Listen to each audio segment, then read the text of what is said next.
வணக்கம். என்ன செய்தியை பார்க்க போறோம்னு கேட்டீங்கன்னா, விஜயை பார்ப்பதற்கு 10,000 தலித்துகளாக இருந்தால் 5,000 கல்லா கட்டும் தவேகா காரி துப்பும் மக்கள். கல்லா கட்டுற விஷயத்தை பின்னாடி பார்க்கலாம். மக்கள் காரி துப்புற விஷயத்தை இப்ப பார்க்கலாமா? வீடியோ பாட்டுவாங்க. என்ன பண்ணிட்டு இருக்காங்க இவங்க? போலீஸ் கேட்டா அவங்க சொல்றாங்க வந்து அலோவ் பண்ணல, நாங்க வெஹிக்கிள் எப்படி ரோட் எப்படி நிக்கறாங்க பாருங்க. அன்புல எடுத்துறீங்க எந்த ஏரியா போறீங்க சொல்லுங்க. ஏன்னா எனக்கு தெரியணும். இதுக்கு மேல நம்ம வந்து சும்மா இருக்க போறோம். ரெசிடென்ஷியல் எல்லாம் இந்த என்டையர் ஏரியா இது ஒரு ஆர்டிரியல் ரோட். இந்த கம்ப்ளீட் ஏரியாவை அவங்க பிளாக் பண்ணிருக்காங்க. இந்த கம்ப்ளீட் ரெசிடென்ஷியல் ஏரியால ஃபுல்லா பிளாக் பண்ணி பேசாமன்ஸ் உள்ள வர விடாம இந்த மாதிரி தொந்தரவு பண்ணிட்டு இருக்காங்க. போலீஸ் கிட்ட கேட்டானா barricade is not allowed னு சொல்றாங்க. But they have not removed the barricades. We live here. நாங்க இங்க we live here. இந்த மாதிரி நீங்க டிஸ்டர்பன்ஸ் இருந்தானா how do we manage? Cars எல்லாம் அவங்களோட கட்சி கார்ஸ் எல்லாம் பார்க் பண்ணிருக்காங்க. நாங்க எதுமே வேண்டாம்னு சொல்லல. பட் மற்றவங்களுக்கு தொந்தரவா இருக்க கூடாது. போங்க அந்த பக்கம். மேல ஏறிங்க. தொந்தரவா இருக்க கூடாதுங்க ரெசிடென்ட்ஸ்க்கு. மேடம் உங்க கார்ல மட்டும் அலோவ் பண்றோம் மேடம். யார் இவங்க எங்க கார் அலோவ் பண்றது? இங்க இருக்கவங்க நாங்க குடி இருக்கவங்க. இவங்க எங்க கார் உள்ள வரதுக்கு அலோவ் பண்றாங்களா? என்னது இதெல்லாம்? 10 11வது அவனியூ வரைக்கும் இங்க இருக்குது. இங்க 8வது அவனியூ. இத்தனை கூட்டம் பாத்தீங்களா? இந்த இடத்துல யாரும் மக்கள் இருக்க முடியுமா? ஈசிஆர்ல குவைட்டா இருக்கும்னா அவ்வளவு செலவு பண்ணி அவங்க வந்து இங்க ரெசிடென்ட்ல இருக்கோம். இல்ல நாங்க இங்க பீஸ்ஃபுல்லா இருக்கலாம் தான் வந்திருக்கோம். இங்க வந்துட்டு ஒரே எங்களை இங்க போக கூடாது அங்க போக கூடாதுன்னு வீட்டுக்கு முன்னாடி கார் பார்க் பண்றாங்க. சாப்பிட்டுட்டு குப்பை தெரு ஃபுல்லா போட்டுட்டு போறாங்க. க்ளீன் பண்ண மாட்டேங்கிறாங்க. இப்பதான் 3 நாளுக்கு முன்னாடி ஒரு மீட்டிங் நடந்தது. இப்போ திருப்பி ஆரம்பிச்சிட்டாங்க. ஈசிஆர்ல குடியிருக்கின்ற மக்கள் விஜய எந்த அளவுக்கு காரி துப்புறாங்க பாருங்க. விஜய காரி துப்புறாங்களே இல்லையோ, ஆனா விஜய் ஆதரவாளர்களை காரி காரி துப்புறதும் கழுவி கழுவி ஊத்துறதும் வீடியோவில் நீங்க பார்த்துருக்கலாம். அங்க வந்திருக்கிறவனுக்கு எவனுக்காவது அரசியல் அனுபவம் இருக்குதா? ஏதாவது முதிர்ச்சி இருக்கிறதா? ஏதாவது கட்டுப்பாடு இருக்கிறதா? ஏதாவது ஒழுக்கம் இருக்கிறதா? ஏதாவது பண்பு நலங்கள் இருக்கிறதா? அணில் குஞ்சுகளாக அல்லு சில்லுகளாக வந்து அலப்பற பண்றானுங்க. அங்க நிம்மதியா வாழலாம் என்பதற்காக தான் வீடு வாங்கி கட்டினானுங்களாம். ஆனா இவனுங்க விஜயவர்கள் ஆபீஸ் திறந்ததிலிருந்து அல்லோல கொல்லோல பட வைக்கிறாங்களாம் அங்க இருக்கின்ற மக்களை. இப்போ விஜயனுடைய ரசிகர்களா இருக்கலாம், தொண்டர்களா இருக்கலாம், எப்படி நடந்துக்கணும்? விஜய் தெருவிலேயே வந்து விஜய்க்கு ஓட்டு போடக்கூடாது என்ற மனநிலையை உருவாக்கணுமா? எப்பா விஜய் கட்சி தொடங்கி எங்க தெருவில் தான் ஆபீஸ் வச்சுக்கிறாரு, அவருக்கு ஓட்டு போடாம நான் யாருக்கு ஓட்டு போடுவேன் அப்படின்னு அங்க இருக்கின்ற மக்கள் யோசிக்கணுமா? ஆனா இந்த அல்லு சில்லுகளும் இந்த அலப்பறை பண்ற அணில் குஞ்சுகளும் விஜய்க்கு அந்த தெருவில் ஒரு ஓட்டு கூட விழாத அளவுக்கு பார்த்துருவாங்க போல இருக்குது. ஏன்னா அங்க இருக்கக்கூடிய ஒட்டுமொத்த மக்களும் கிட்டத்தட்ட 14வது அவென்யூலிருந்து 18வது அவென்யூ வரைக்கும் இவங்களுடைய அலப்பறை தாங்க முடியாம களத்துல நின்று போராடுகின்றார்கள். காவல்துறை இடத்துல போய் கேட்டு இருக்காங்க, என்னங்க இந்த அணில் குஞ்சுகளை பொறுத்த வரைக்கும் அட்ராசிட்டி பண்றாங்க, அவங்கள அடக்க கூடாதா அப்படின்னு கேட்கும்போது இவனுக்கு மேல கை வச்சா அவ்வளவுதான், தேன் கூட்டுல கை வைக்கிற மாதிரி எவனுக்குமே மதிப்பு கொடுக்க மாட்டானுங்க. நாம மதிப்பு கொடுக்கலையேன்னு சொல்லிட்டு எதனா பண்ணிட்டோம்னு வச்சுங்களேன், அது சட்டம் ஒழுங்கு கெட்டுப்படும். அப்படிதான் கரூர்ல வந்து பாத்தீங்கன்னா 41 பேர் செத்து போயிட்டான். இவனுடைய உயிரை பற்றி இவனுக்கு கவலை கிடையாது, பக்கத்து வீட்டுக்காரனை பற்றியும் கவலை கிடையாது. ஏன் இவன் தலைவனுக்கு இவனுக்கு நல்ல பேர் வாங்கி கொடுக்கணும் எண்ணமும் கிடையாது.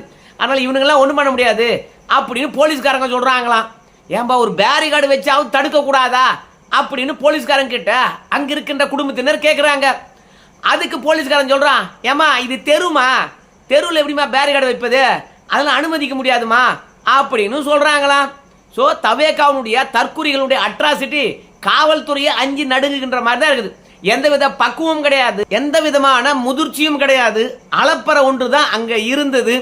அதனால அங்க இருக்கின்ற மக்கள் விஜய் கட்சி தொடங்கின பிறகும் விசில் சின்னம் வந்த பிறகும் இந்த தற்குறிகளை காரி துப்புறதை தவிர வேற எதுவும் இணையதளத்தில் நம்மளால பார்க்கவே முடியல. ஏன்னா விஜய் அவர்களை பொறுத்த வரைக்கும் தேர்தலில் போட்டியிடுகிறாங்க இல்லையா, அவங்களுக்கு விருப்ப மனு வழங்குறாரு. இன்னைக்கிலிருந்து 14ஆம் தேதி வரைக்கும் விருப்ப மனு வழங்க போறாங்களாம். ஒவ்வொரு நாளும் காலை 10லிருந்து மாலை 6 மணி வரைக்கும் விருப்ப மனுவை வழங்க போறாங்களாம். விருப்ப மனு பெறக்கூடியவங்க வந்து பாத்தீங்கன்னா 10,000 ரூபாய் பொது தொகுதியில தனி தொகுதியில் நிற்கிறதா இருந்தா 5,000 ரூபாய் கொடுத்து வாங்கணும். இன்னைக்கு காலையில 10 மணிக்கு விருப்ப மனுவை விநியோகம் பண்ணியிருக்கிறாங்க. கிட்டத்தட்ட 1 மணி நேரத்திலே வந்து ஒரு 10,000 பேர் வந்து விருப்ப மனு வாங்கிட்டாங்க. இதற்கு மேலே வாங்குறதுக்கு ஆள் இருந்தாங்க. ஆனால் இந்த 10,000 பேருக்கு கொடுத்து முடிப்பதற்குள்ளாக பொழுது போயிடும். பிறகு இரவுல ஏன் வந்து பாத்தீங்கன்னா விருப்ப மனு வாங்க வந்தவங்களை காத்திருக்க வைக்கணும் அப்படின்னால இன்னைக்கு 10,000 தான் முடிச்சிட்டோம், நீங்களாம் போயிட்டு வாங்கடா சாமிங்களா அப்படின்னு மீதி பேரை அனுப்பி வச்சுட்டாங்களாம். எந்த கட்சியிலும் இல்லாத அளவுக்கு அதிகப்படியான விருப்ப மனுவை தவேகா வித்திருக்குது. அதில் இன்னொரு பியூட்டி என்ன கிடைக்குன்னா, ஒரே நாளில் வந்து 10,000 மனுக்கள். குறிப்பா நிர்மல்குமார் சொல்றாரு, 1 மணி நேரத்திலேயே 10,000 மனுக்கள் விற்று போய் விட்டன அப்படின்னு சொல்றாரு.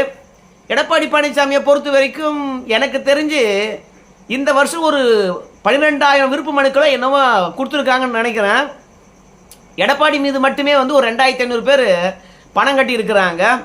திமுகவில் அதிமுகவில் விருப்ப மனு விநியோகம் பண்ணாங்கல்ல, அதை விட கம்மியாக தான் விருப்ப மனுவானது விநியோகம் பண்ணுவாங்க, அதிகமாக கொடுக்க மாட்டாங்க. ஏன்னா விருப்ப மனு எதுக்காக கொடுக்குறோம் அப்படின்றது திமுக மற்றும் அதிமுக இருக்கிறவனுக்கு நல்லா தெரியும். ஆனால் தவேகாவில் இருக்கிறவனுக்கு விருப்ப மனு ஏன் வாங்குறோம், எதுக்காக இந்த விருப்ப மனு கொடுக்கணும் அப்படின்னு தெரியாது.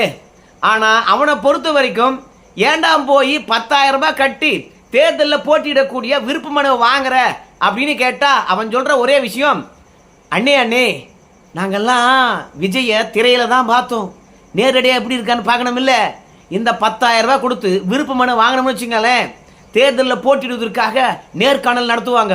அப்படி நேர்காணல் நடத்தும் போது விஜயை பக்கத்துல இருந்து பார்க்கலாம் இல்லையா அப்படின்னு பல பேர் வந்து பார்த்தீங்கன்னா விஜயை பார்க்கறதுக்கு 10,000 ரூபாய் கொடுத்து விருப்ப மனு வாங்கியிருக்கான். பல பெண்களை பொறுத்த வரைக்கும் எங்க அண்ணன் என்ன நேர்காணல் பண்ணுவாரு, விருப்ப மனு வாங்கினா பாருங்க அன்னைக்கு அவருக்கு பெரிய ஷாக்கே தரப்போறேன் அப்படின்னு ஒரு பெண்ணு சொல்லுது. இன்னொரு வந்து டவர் நான் எந்த கட்சியில இருந்த தெரியுமா, அதெல்லாம் தூக்கி போட்டு வந்துட்டேன், எங்க அண்ணனுக்கு வந்து பாத்தீங்கன்னா நான் விருப்ப மனு கட்டியிருக்கேன், என்ன வந்து நேர்காணலுக்கு கூப்பிடுவாரு, அப்படியே போய் அவர் கட்டி பிச்சுக்குனே. என்னடா கலாச்சாரம் இது? அப்போ வந்திருக்கின்ற பெண்களும் வந்திருக்கின்ற ஆண்களும் விஜயை நேரடியாக பார்க்கணும் என்பதற்காக 10,000 ரூபாயும் 5,000 ரூபாயும் கட்டி விருப்ப மனு பெற்றிருக்கின்றார்கள். நான் கூட தேர்தலில் போட்டிடுறதுக்காக தான் இவ்வளோ ஆர்வமோ அப்படின்னு நான் நினைச்சேன். ஏன்னா தேர்தலில் போட்டியிட வேண்டும் என்றால் முதல்ல மக்களுக்கு ஏதாவது நல்லது செஞ்சிருக்கணும். ரெண்டாவது அந்த பகுதி மக்கள் என்னென்ன துன்பத்தில் உழல்கின்றார்களோ அந்த துன்பத்தை முதல்ல நீக்கிருக்கணும், மக்களுடைய பிரச்சனைக்கு களத்தில் நின்று இருக்கணும். மூன்றாவது அந்த பகுதியில் நல்ல பேர் எடுத்துனா இருக்கணும். அதிமுக மற்றும் திமுகவை எதிர்கொள்கின்ற அளவுக்கு கையில் பணம் வேணும். ஸோ கொஞ்சம் வேணும் வந்து பார்த்தீங்கன்னா தேர்தல் அறிவானது அவங்களுக்கு இருக்கணும். அரசியல் அறிவு என்பதை விட தேர்தல் அறிவு தான் ரொம்ப முக்கியம். ஏன்னா தேர்தல் என்பது அரசியலுக்கு அப்படியே நேர்மாறானது.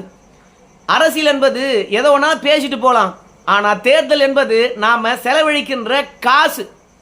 அந்த தேர்தலில் செலவழிக்கின்ற காசை நாம் எடுக்கணும்னு வச்சுங்களேன், மீண்டும் வெற்றி பெறணும், இல்லையா கௌரவமான வாக்காது வாங்கணும்.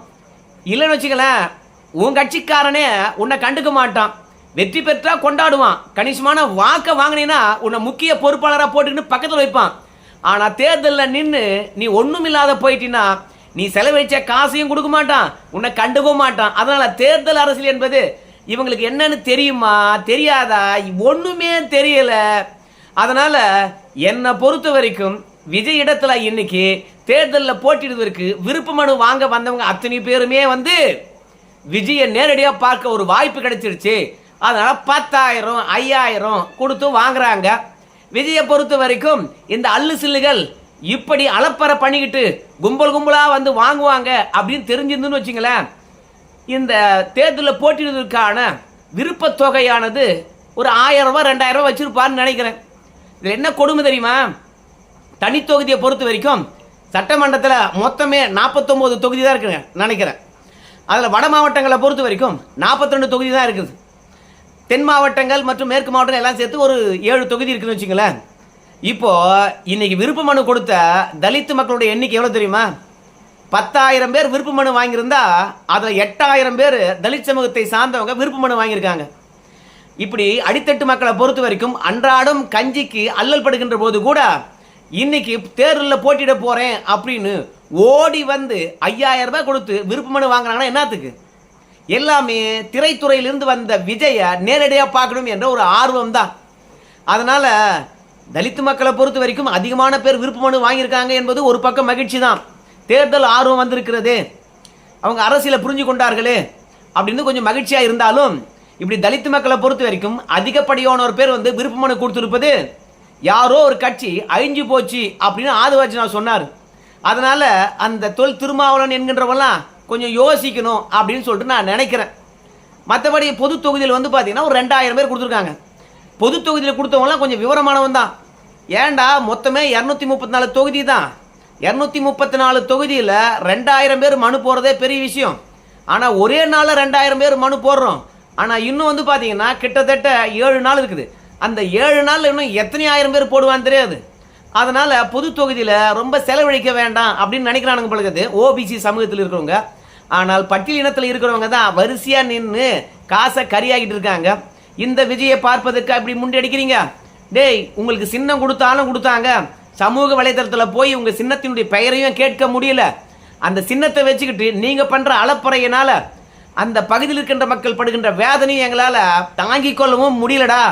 ஏன்னா ஆவுன்னா 4 பேருக்கு ஸ்வீட் கொடுப்பது, ஆடா இந்த இடத்துல ஒரு கல்வெட்டு வைப்பது, கொடி ஏற்றுவது அப்படின்னு சொல்லிவிட்டு ஒரு 10 பேர் தவேக்கால ஒன்றா சேர்ந்துடுறான். விசில வாயில் வச்சுக்கிறான், சோமா ஊதி தள்ளுறான். போகிற வரவிலிருந்து பக்கத்தில் இருக்கிற கடைக்காரன் வரைக்கும் தெருவில் இருக்கிற வரைக்கும் இந்த விசில் அடிப்பதனால கடுப்பேறி போகிறான். ஆட அந்த தவளை குஞ்சுகளும் இந்த அணில் குஞ்சுகளும் எப்போதான் அடங்க போகிறாங்கன்னு தெரியலையேன்னு சொல்லிவிட்டு வேதனை அடைகின்றார்கள். அதனால் விஜய்க்கு விசில் ஒரு நல்ல சின்னமாக இருந்தாலும், ஆனால் இந்த விசில் சின்னத்தை பயன்படுத்துகின்ற தற்குறிகளுடைய செயல்பாடுகள் விஜய்க்கு வாக்குகளை கொண்டு வந்து சேர்க்காதுன்னு நினைக்கிறேன். எனக்கு தெரிந்து விஜயுடைய ரசிகர்கள் மட்டும்தான் விஜய்க்கு ஓட்டு போட போகிறாங்க. விசில் சின்னம் கிடைச்ச பிறகு வேற யாரும் ஓட்டு போட போகிறதில்ல அப்படின்னு மட்டும் நல்லா தெரியுது. ஸோ விஜயை பொறுத்த வரைக்கும் விருப்ப மனுவை விநியோகம் பண்ணுறது மட்டும் இல்லாமல் முதல்ல அவங்களுடைய ரசிகர்களுக்கும் அவனை சார்ந்திருக்கக்கூடிய அரசியல் தலைவர்களுக்கும் தேர்தல் அரசியல்னா என்னன்னு சொல்லிக் கொடுக்கணும். 2வது அரசியல்னா என்னன்னு சொல்லிக் கொடுக்கணும். 3வது பொது இடத்துல எப்படி நடந்து கொள்ளணும் அப்படின்னு சொல்லிக் கொடுக்கணும். ஏன்னா விருப்ப மனு தான் வாங்க வந்திருக்கானுங்க. அட பாவீங்களா, விருப்ப மனு வாங்க வருகின்ற பொழுது எதுக்குடா வந்து பார்த்தீங்கன்னா பேனரு, எதுக்கு பதாகைகள் சொல்லு? இல்லை விருப்ப மனு வாங்கிட்டேன்னா 24 மணி நேரம் அங்கே குச்சடிச்சியாக வாழ போகிற, வருகின்ற போதே ஒட்டுமொத்த ஸ்நாக்ஸும் கையோட புஷ்னு வருவீங்க. அதெல்லாம் துண்ணு தீர்த்து வழியில் போட்டு தெருவியை நாசம் பண்ணிட்டு போயிட்டீங்க. ஸோ அக்கம் பக்கம் வாழறவன் வேதனை அடைகிறானாடா. இப்படி வேதனை அடைகிறவன் அத்தனை பேரும் எப்படா ஓட்டு போடுவான்? அந்த பக்கம் போக முடியல, அந்த பக்கம் வர முடியலன்னு சொல்லிட்டு எத்தனை பாதசாரிகளும் எத்தனை வாகன ஓட்டிகளும் வேதனை அடைகின்றார்கள். உங்களுக்கே தெரியலடா, பொதுமக்களுக்கு நம்ம இடைஞ்சலாக இருந்தா அந்த பொதுமக்கள் நம்மளை ஆதரிப்பாங்களான்னு தெரியாதடா. இந்த அல்லு சில்லுகளுக்கு எப்போ புரிஞ்சுக்க போகிறாங்கன்னே தெரியல. நம்ம விஜயை பொறுத்த வரைக்கும் சினிமாவில் 50 பேரை ஒரே அடி அடிச்சு சாய்க்கிறாரு. அதே மாதிரி நம்ம என்ன அட்ராசிட்டி பண்ணாலும் சரி நம்மளை இவர் காப்பாற்றுவார்னு நினைக்கிறாங்க. எனக்கு தெரியல, எவனுக்குமே மதிப்பு கொடுக்க மாட்டேறானுங்க, சொல்கிறதையும் கேட்டுக்க மாட்டேறானுங்க. என்ன இவனுங்கெல்லாம் வந்து பார்த்தீங்கன்னா குடும்பத்தில் கட்டுப்பட்டு வாழ்ந்தானுங்களா? அப்பா அம்மா வந்து பார்த்தீங்கன்னா சொல்லி தான் வளர்த்தாங்களா? இல்லை இந்த காளாங்குட்டி மாதிரியே அவங்க அப்பா அம்மாவும் வந்து பார்த்தீங்கன்னா விஜய் வெறியராக இருக்கிறானுங்களா? திருந்தவே மாட்டானுங்களா? தேர்தலில் போட்டிடுறதுக்கு 25 வயசு இருக்கணும்னு சொல்லிட்டு தெரியுமோ தெரியாத தெரியல. 18 வயசு பையன்லாம் போய் பார்த்தீங்கன்னா விருப்ப மனு வாங்கிட்டு இருக்கிறான். சரி, விஜய் பேரில் யாராவது விருப்ப மனு கொடுத்தாங்களா அப்படின்னு பார்க்கும்போது முதல் விருப்ப மனுவே வந்து பார்த்தீங்கன்னா ஜோசப் விஜய் அப்படின்னு போட்டு தான் ஒரு 10 பேர் வந்து விருப்ப மனு பெற்றார்கள். ஸோ நம்மலாம் விஜய் விஜய்னு சொல்கிறோம் இல்லையா? கிடையாது, ஜோசப் விஜய். அந்த விருப்ப மனுடைய 4 மூலையிலும் மஞ்சள் குங்குமம் வச்சு அதுக்கப்புறம் விநியோகம் பண்ணுறாங்க. ஸோ பேருக்கு தான் கிறித்துவன், ஆனால் கடைப்பிடிப்பது அத்தனையும் சனாதனம். ஒருவேளை விஜய் தான் இதை செய்ய சொன்னாரா, இல்லை புஷி ஆனந்த் அவர்கள் இதை செய்கிறாரு நமக்கு தெரியல. கேட்டால் சனாதனத்தை ஒழிப்போன் என்று சத்தமாக கூவுகின்ற உதயநிதி ஸ்டாலினுக்கு ஒத்துவதுகின்ற ஆளாகத்தான் நம்ம விஜய் இருக்கின்றார். ஸோ பொதுமக்களுக்கு எப்போது தற்குறிகள் இடைஞ்சல் இல்லாமல் இருக்கின்றார்களோ, எப்போது இந்த வேட்புமனு என்பது தேர்தலில் போட்டியிடுவதற்கான ஒரு விண்ணப்பம் என்பதை புரிஞ்சுக்கிட்டு ஆடா எல்லாருக்குமாடா கிடைக்கும், நம்ம என்னடா அரசியலில் வேலை பார்த்துருக்கோம், நாம் என்னடா மக்களுக்கு உழைச்சிருக்கிறோம், இல்லை விஜய் கட்சியில் சேர்ந்து எத்தனை நாள் தான் பயணிச்சிருக்கிறோம், நாம் போய் விருப்ப மனு வாங்குறோமே 10,000 ரூபா கொடுப்பது திரும்பி வராது, இதெல்லாம் வந்து கஷ்டப்பட்ட பணமாச்சு, இதை கரியாக்குறமே அப்படின்னு எவனாவது யோசிக்கிறானா? விஜயை பார்த்தா போதுன்னு சொல்லிட்டு 5,000மும் 10,000மும் கட்டி கறி ஆகுறானுங்களே. அதிமுக திமுக இருக்கிறவன் என்னத்துக்கு கட்டுறான்னு கேட்டிங்கன்னா, இந்த முறை நம்ம பணத்தை கட்டி விருப்ப மனு பெற்றோம் என்றால் இந்த முறை சீட்டு கிடைக்கலனா அடுத்த முறை நமக்கு சீட்டு கிடைக்கும் அப்படின்றத உறுதிப்படுத்துறதுக்காக தான் விருப்ப மனு வாங்குறாங்க. ஆனால் இவனுங்களுக்கு ஒரே நாளில் 10,000 பேர் விருப்ப மனு வாங்கினா எவனடா விஜய் அவர்கள் மனசில் வச்சுக்கிட்டு இந்த வருஷம் நான் கூட 10 வருஷம் வந்து வாய்ப்பு தரலான்னு சொல்லிட்டு போகிறாரு.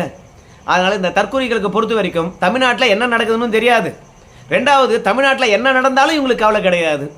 விஜயை பார்த்தா போதும், விஜய் குரலை கேட்டால் போதும், விசில் அடித்தா போதும், அவ்வளோதான் இவங்களுக்கு.